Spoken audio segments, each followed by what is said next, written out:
Good evening, our dear audience. I have a mixed feeling tonight. It's a feeling between happiness and joy, and a little bit sadness that this is our last show this year. Of course, we are so happy. We were able to cover about 94% of our schools during our show throughout the year. And we started at the last week of August.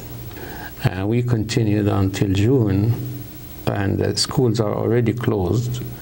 But we have one person that was instrumental in bringing our show to success.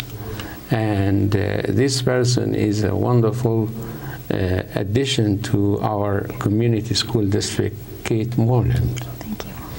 Our community relations coordinator. Of course, on behalf of John Karoff, I call him the godfather of this program. Yeah. Who started this before I was born. Oh, joking. I am older than John.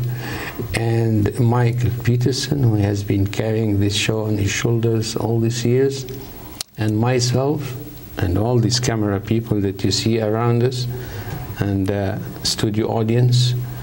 I really want to express our appreciation for all the efforts that you did in order to bring all the information to our dear audience in the service we offer through channel 21 and 18. Thank you. Kate, you are the community relations coordinator. What does this mean? That means I'm kind of the point person for the district when it comes to media relations and helping bring district news to the stakeholders and work within our school community to get the good news out and provide information in a way that is effective and efficient. This position was created recently with an advice from the board or from Dr. Steve Lorley?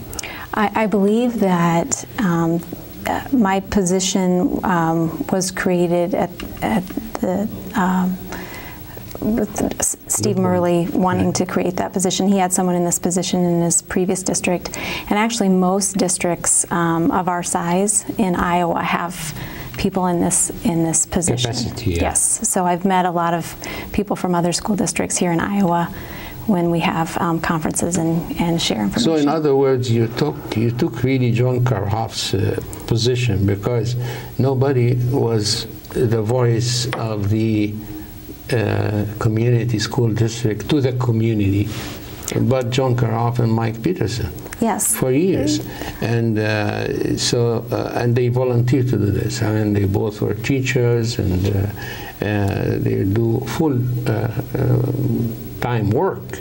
But in addition to this, they were volunteering to do this job, and so now you are helping, and you took over that, and we're still continuing and flourishing. Yes. Well, let us see. I would like to begin by asking you, how do you foresee the future of our show here? This little show that's offering some service to the community by conveying what's happening on the daily life in our school to the community. Yeah, I think there's a real value to this show. I think video is really fastly becoming the way a lot of people will get information. There's so many different avenues to communicate, but video really brings things to life.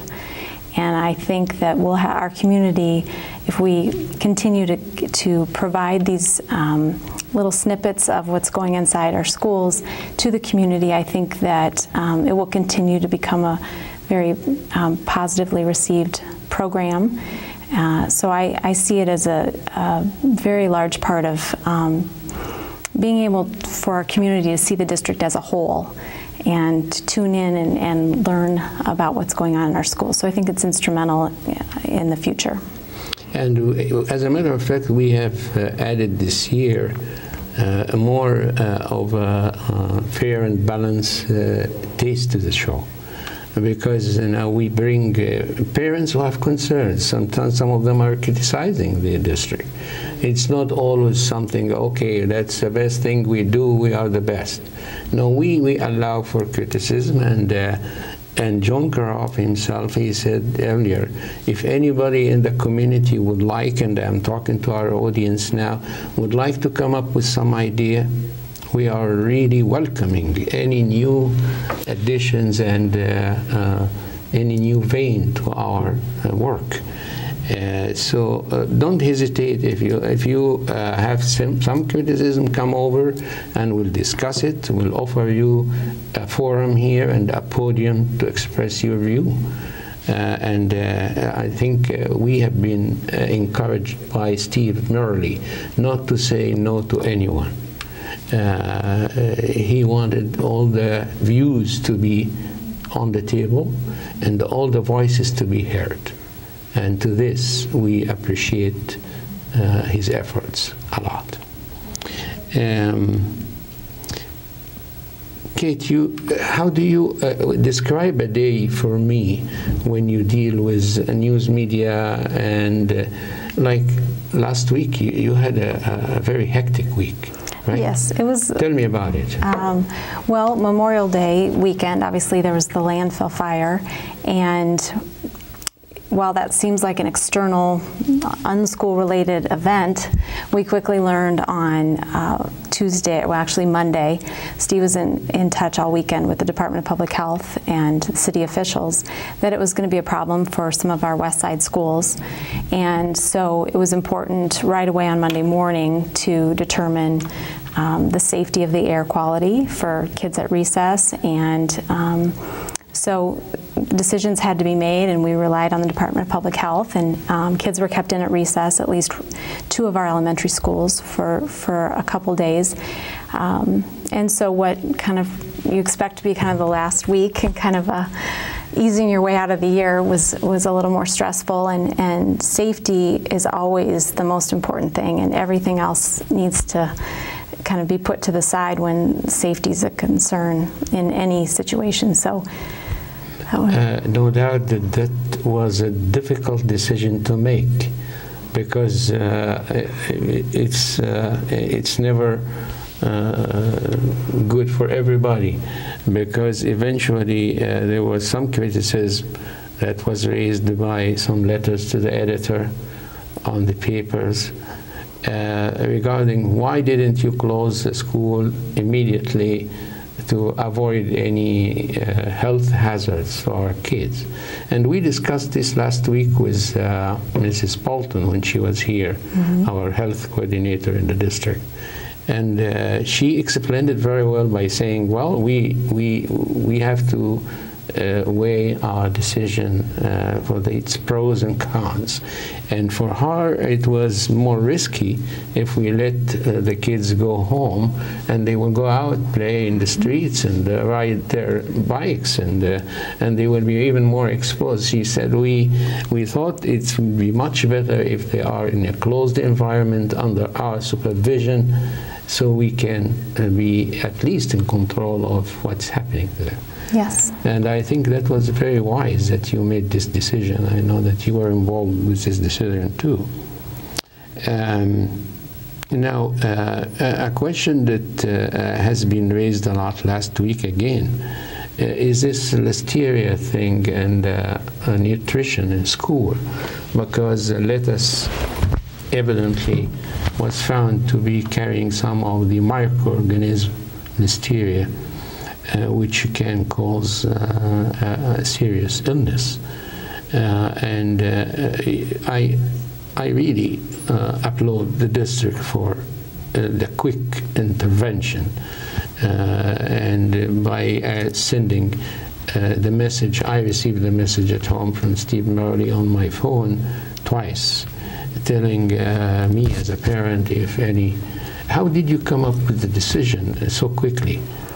Well, it's always a team effort. I think that having a collective group of people, getting as much information as you can. Diane Duncan Goldsmith was right away very responsive and worked with us to get all of the facts. The Department of Public Health had information for us to pass on to parents. And so it was a group effort to decide, you know, what to communicate, in what way to communicate it, and getting it out, you know, in a quick, but making sure we were giving the right information so that we could get out right away. And obviously, again, safety, when it's a concern for safety, you want to make sure that you're following the right procedures and that you have accurate information so that all parties involved feel like we're proactively giving them information to avoid any illness and what signs to look for. And I know that you're a parent and your kids are in the school that was the most vulnerable and exposed to this, which is Irving Weber, right? Yes, my kids were there. How many kids do you have? I have 3 kids that were at Weber this year. And so oftentimes I do think like a parent. What would I as a parent want to know when we're talking over what information, what's important for parents to know, and what questions would I have, and try to think a little bit like a parent when you're thinking about the messages that go out. Kate, now we will go to a more wider, at-large look at the community and the challenges that we are confronting next year, including, of course, the numbers, all what was discussed in the papers, and I think people like pen issues and all that, as well as some of the zoning problems and transportation and busing and all that. You have, of course, to address those issues through your connections with the media, and you have to coordinate all this between the board and the administration and the media and the parents. How does this work? Give me an example of an issue where you really had to come up with a decision that would be conveyed to the community. Well, some of these end-of-the-year decisions were obviously not always board-driven, but certainly as an administrator, you're working with other administrators to make decisions, whether it's a school closing or when if we have a lockdown at a school, when that communicating to make sure that we had an incident with a bank robber earlier this spring. So those decisions are never mine alone, certainly, but we work as a team, gather as much information as we can, and then we have a process that we go through. For the larger decisions, you know, the board is responsible as elected officials to make some pretty big decisions when we're talking about the future of the district. And so while I don't work for the board, I'm certainly a liaison to the board. I work on the communications committee. I sit in on those meetings. And I think with their listening posts, decision to go out into the community and get information and some feedback and answer questions and listen to the community, I think that's been a really good step in the direction of communicating with the public for this board. And so I work with the board in those ways. Certainly when the board is making some of these big facility decisions and this long-range planning, it will be important for the district to communicate that to the public and provide information on what that will mean, for different schools and so there's certainly a lot of work to be done. By all of us, I think, the community as well, not just those of us that work for the district or the board, but the community will play a large part in that too. I publish on the cyberspace a little news brief of what I'm going to be doing or planning to do so that I can get feedback. Mm-hmm. And one of the issues that was raised, when do you know that I'm going to see you today? some people thought that you are running the station, the cable station 21. So they said, well, ask Kate, and I'm directing this question to the two people who sent me this email. Ask Kate why they cannot hear the board when they speak, and the microphones are not working, but the audience, when they get up, they can work. Is there a problem there? Is that your problem, or the media come, or can we solve this problem next year? I think we can. I don't run the 21 station, and I'm not the technical person. What I understand is that we need new board microphones for the board members, and that the plan was to replace those. So I think we know that's been an issue, and I can certainly follow up with that with our technology. And if somebody now, other than the efforts of the foundation, if one of our audience would be generous enough and have a lot of hearts and care, and comes up with a check and would buy us these phones, or even a present, you know.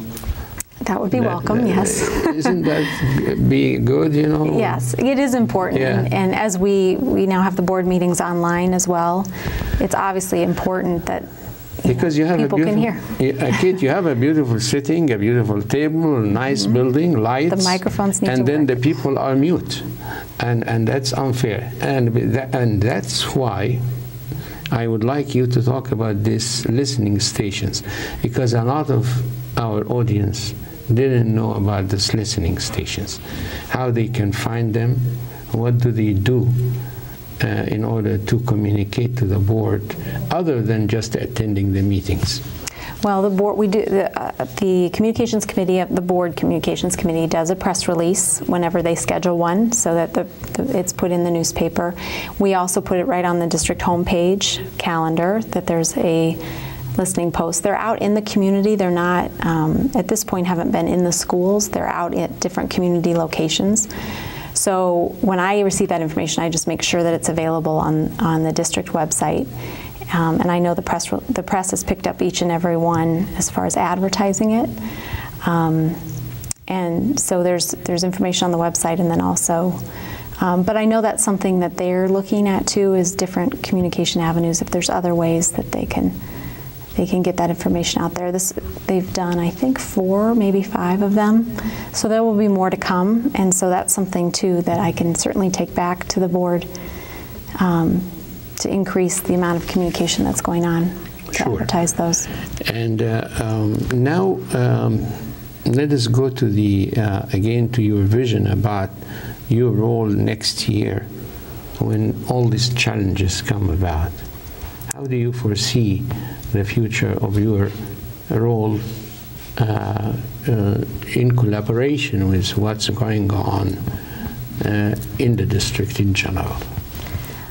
I think that my role, now that we have a lot of these communication tools in place, is to make sure that we're utilizing them, and that we are providing forums for community, whether they're online forums or in-person forums, but the ability for the community to continue to have dialogue about the decisions that need to be made. I think, you know, providing opportunities to be heard, and oftentimes good ideas come from those type of sharing. And I think the community, you know, already has provided some good feedback and ideas, and during our discussions this spring, and I think we need to build upon that. I think we live in a community where people really care about education, and I think we're very lucky to live in that type of community. Not all communities have this type of investment. And so providing the right forums and using feedback, I think is important in my role. I don't do it in isolation. You know, it should be Talk to me about this feedback a little bit more. Well, I think as you, and really it's the board looking at different scenarios and a long-range facility plan, I think they are going to want some community feedback on scenarios, and I think when that happens, it's important for the district to listen to that feedback, see whether new ideas are generated, are there ways to build upon other ideas, and so I think there's still, a lot of work to be done. Obviously, we're a growing district, and that makes us lucky on one hand, but it provides a lot of challenges too, because we need to maintain our facilities and then also look at new ones. And so there's just a lot of planning that's going to need to take place in the next 6 to 12 months. I'm going to ask you a little bit. We have about 5 minutes around that in the show, and I would like to ask you a couple of quick questions about certain issues that parents raised again. One of them was about the temporaries in schools, and there was a kind of conversation that slowed down a little bit during the last couple of days because of the other nagging issues and because of the graduation and so forth. But a lot of people were worried about this idea of turning those temporary into permanent buildings. Can you enlighten us about this issue somehow?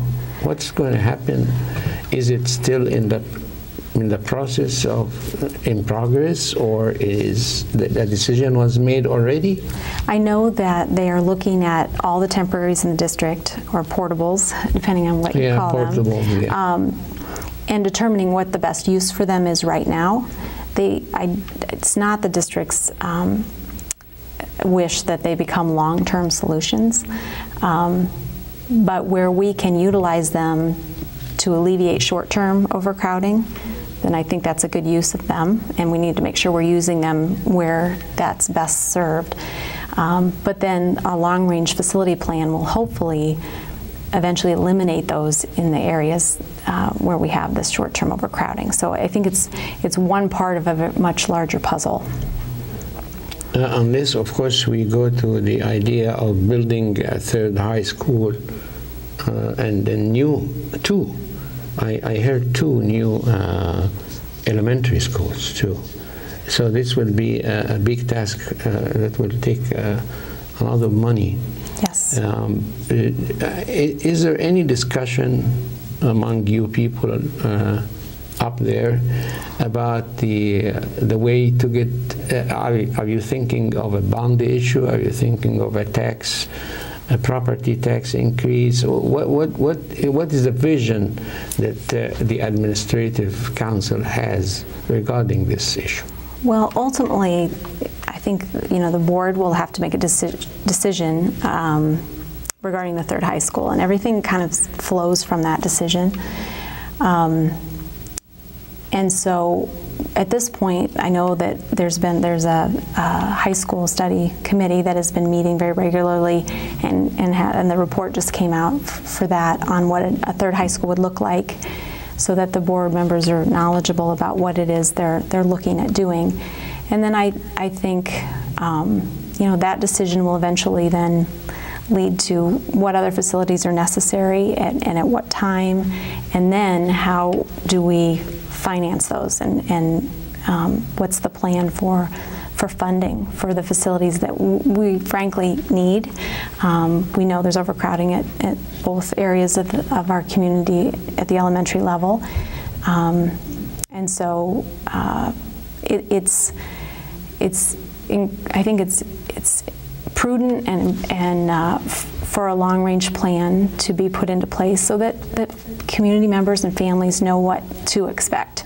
What's the long-range plan, so we can plan as a family, and know what to expect. And I think it's positive for staff too to know what to expect. So I think that's the task at hand that everyone plays a role in. Like I said, the board ultimately, but also the district and the community at large, because we need to be able to move forward in a way that unites our community and where we all feel that needs are being addressed throughout our school district and not just in pockets in certain areas, because there are needs everywhere. During my research 2 weeks ago that I did before we met with Mr. Paul Schultz, the director of the physical plant in the Iowa City Community School District, I found out that the workers that are helping in the physical plant are of limited capacity vis-a-vis the increase of growth in the district. I mean, like there are like 3 professional electricians, or what he calls upper level experts. 3 electricians, that's very little. If we look at all this amount of facilities that we have. Is there any plans to give more support to the physical plant staff? Hire more people, or? I know that they've been reviewing kind of the whole, and when doing the comprehensive facility plan, which will be a district-wide plan, they're putting that into place. And as they gather all of that information and put that forward, I think that will just shed light on what the needs are for internal staff to be able to accomplish, you know, the plan itself. And so I would hope that that process will guide whether or not additional staff is needed, and that will kind of inform them on where the projects are, what type of projects, and what extra help may be needed. Of course, I would like you to address the last minute that we have. Any kind of support that you are missing or you need that the community can offer you?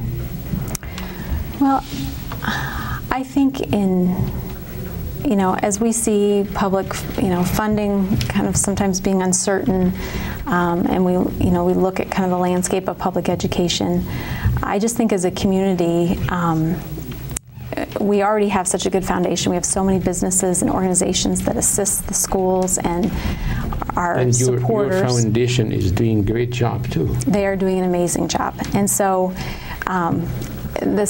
so just community support is more important now than ever. And if you have thoughts or ideas or support you want to give, to either contact us or the foundation and let us know how you think you can be of assistance going forward. And I think, you know, the more hands on deck, the more we'll accomplish. Kate Moreland, thank you very much for being our guest tonight. This is a result of a year of hard work. It's people in the control room that nobody sees. I get all the credit, by the way. And I am on YouTube. I became a star now. And they are people who are doing the work and nobody sees them. Yeah, well, we thank them for all they've done. We thank them, and we appreciate John Karoff.